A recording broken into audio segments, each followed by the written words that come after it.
will you can give from your side. That's the last day he's standing on. দর্শক, breaking news. পাকিস্তানকে white ওয়াশের সুবর্ণ সুযোগটা নষ্ট করেছে ফিজকে না খেলিয়ে। হঠাৎ সংবাদ মাধ্যমে যা বলল ফিজকে নিয়ে MS ধোনি।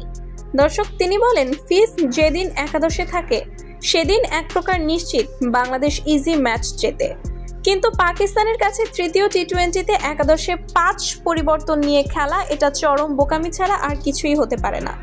কারণ টি-20তে ডেথ ওভারের সর্বসেরা বোলারদের মধ্যে সেরা বোলার মুস্তাফিজ, বর্তমানে ডট বলের রাজা বললে আমার ভুল হবে না আমি মনে করি।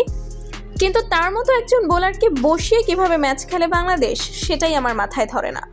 গতকাল আমি টিভির সামনে বসেছিলাম একমাত্র ফিজের কাটার দেখব বলে, কিন্তু এরপর দেখি ফিজকে একাদশে রাখেনি, যা দেখে একটু অবাকই হয়েছি। বাংলাদেশ যদি ফিজকে একাদশে রাখতো তাহলে অবশ্যই পাকিস্তান দল হোয়াইট ওয়াশ হতো, কারণ ফিজের IPL খেলার অভিজ্ঞতা আছে অনেক। সে জানে কখন কিভাবে পরিস্থিতি সামাল দিতে হয়, আর সেই অভিজ্ঞতা কাজে লাগিয়ে ভালো কিছু একটা হতে পারবে। কিন্তু বোকামি বাংলাদেশের টিম ম্যানেজমেন্টের, যখন ফর্মে থাকো তখন তাকে অযথা বিশ্রামের অজুহাত দিয়ে বসিয়ে রাখে। এটার ফলে বাংলাদেশের খেলার অবনতি করছে, যা বলার অপেক্ষাই রাখে না। তবে আমি আশাবাদী ছিলাম বাংলাদেশ পাকিস্তানকে হারিয়ে হোয়াইট ওয়াশ করবে, কিন্তু তা আর হলো না।